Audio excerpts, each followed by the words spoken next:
Vamos trazer mais um elemento para a nossa discussão. A gente vai falar sobre o filme Nomadland, que ganhou o Oscar esse ano. Foi inspirado num livro com o mesmo nome, livro que inclusive foi lançado agora aqui no Brasil. Eu conversei com a autora dessa história, a Jessica Bruder.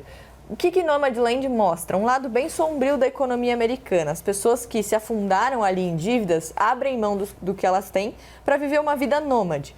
E aí a gente pode discutir sobre resiliência, sobre criatividade muitas vezes de quem perdeu quase tudo. Mas o que isso tem a ver com a nossa discussão de hoje aqui? Vamos fazer essa reflexão depois da entrevista que teve a produção da Bárbara Cardoso. Olha só. Olha só, eu tô aqui com o livro Nomadland, Sobrevivendo na América no século XXI. Quem escreveu esse livro foi a Jessica Bruder. E eu não sei se você percebeu, mas é o mesmo nome do filme que ganhou 3 Oscars. Nomadland, com a Frances McDormand. You are one of those lucky people that can travel anywhere. Yes, ma'am, I know. And they sometimes call you nomads. Dirigido pela Chloe Zhao. Então, a gente vai conversar com a Jessica Bruder agora. Ela está aqui com a gente para falar um pouquinho sobre a história do livro e também sobre a mensagem que ela quer passar com isso. Jéssica, é um prazer enorme ter você aqui com a gente. Eu queria começar então já falando sobre livro e filme. Foi uma surpresa para você esse livro ter virado um filme? O que você achou dessa adaptação? Eu li numa entrevista que você é meio que uma nerd de livro, assim. Então, como foi acompanhar a adaptação para o filme? Foi uma loucura. Não sei mais o que te dizer. Parecia uma experiência fora do corpo, como se eu estivesse vendo isso acontecer. Não era a história mais fácil de se adaptar. Mas quando a Frances McDormand e a Chloe Zhao mostraram algumas ideias, imaginei que, se alguém ia conseguir fazer, iam ser elas duas. Eu tô muito feliz que isso aconteceu. O livro e o filme falam sobre os novos nômades nos Estados Unidos e, dando uma pesquisada para conversar com você aqui, eu vi que tem muita gente que chama os novos nômades de homeless, sem teto, e que eles rejeitam isso, que eles preferem ser chamados de houseless. My mom says that you're homeless. Is that true? No, I'm not homeless. I'm just houseless. Sem casa. Eu queria saber por quê e quem são esses novos nômades. Bem, em primeiro lugar, eles se autodenominam sem casa, porque consideram que os veículos são como a casa, o transporte e o abrigo deles. Eu conheci gente que perdeu as economias em 2008, na grande recessão. Conheci gente que teve prejuízos financeiros por outros motivos, dívidas médicas, divórcio, entre outros. Por conta disso, para muita gente, foi um achado, foi um jeito de seguir adiante. E essas são algumas das pessoas que conheci. Eu queria falar um pouquinho sobre o Bob Wells, que é um personagem do livro, e ele fez também o próprio papel, ele interpretou ele mesmo no filme. Ele virou uma espécie de guru, assim, para quem se interessa pelo assunto, para quem, enfim, se interessa pelos novos nômades. E ele escreveu um livro em que ele fala sobre liberdade de verdade. Você sentiu alguma coisa em relação a isso, que as pessoas de fato querem ser livres? O que é liberdade? A gente poderia conversar 1 hora sobre isso, porque é realmente uma ideia conflitante.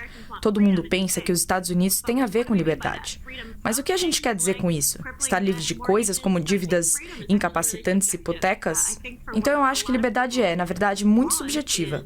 Eu acho que muita gente não quer passar a vida inteira se preocupando em como pagar aluguel, quando o sistema é manipulado contra isso. Talvez isso é o que a gente chamaria de liberdade agora. Acho que liberdade é sair disso do jeito que você puder, mas eu gostaria que houvesse mais opções. Falando um pouquinho sobre o trabalho que você teve para escrever o livro, você passou 3 anos na estrada, vivendo também como nômade. Como foi para você? Você se sentiu sozinha em algum momento?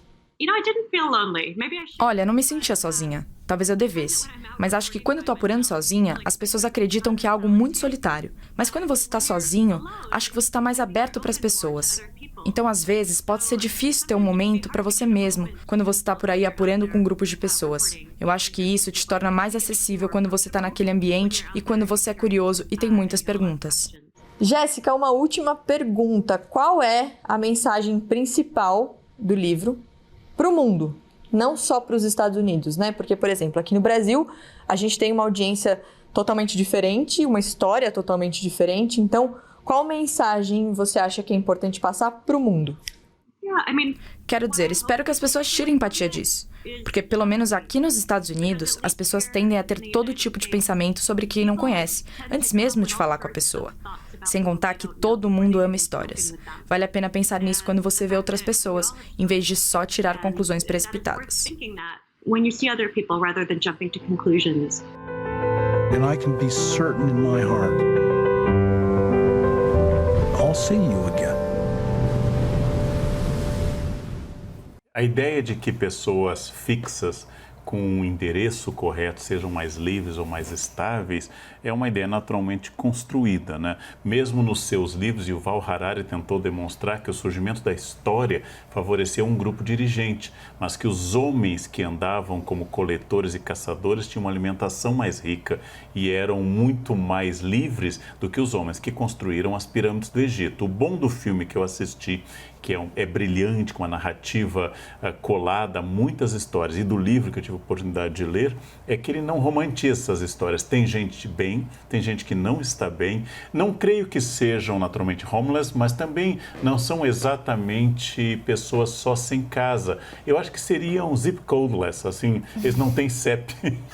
São pessoas que vivem consigo. Há muitas formas de poder existir. E também uma reflexão sobre o capitalismo americano, sobre a ausência de um sistema de saúde universal, sobre o peso da facilidade que os bancos deram hipotecas até 2007 e depois da crise cobraram de uma só vez, e responsabilidades financeiras e pessoais também. O filme não produz heróis, apenas fala de uma América um pouco menos brilhante, talvez, que o Rockefeller Center ou do que a Skyline de Nova York, de uma América que vai para lá e para cá em busca de uma vida, e é muito interessante pensar sobre isso, quer dizer, a riqueza da possibilidade da vida humana. Nem todo mundo no filme e no livro é feliz, e certamente nem todo mundo é triste porque não tem sua casa. E eu que tenho casa, tenho CEP, tenho contas, tenho boletos que vencem sempre. Seria melhor do que se eu estivesse numa moto, num carro ou num trailer atravessando o país? Não sei.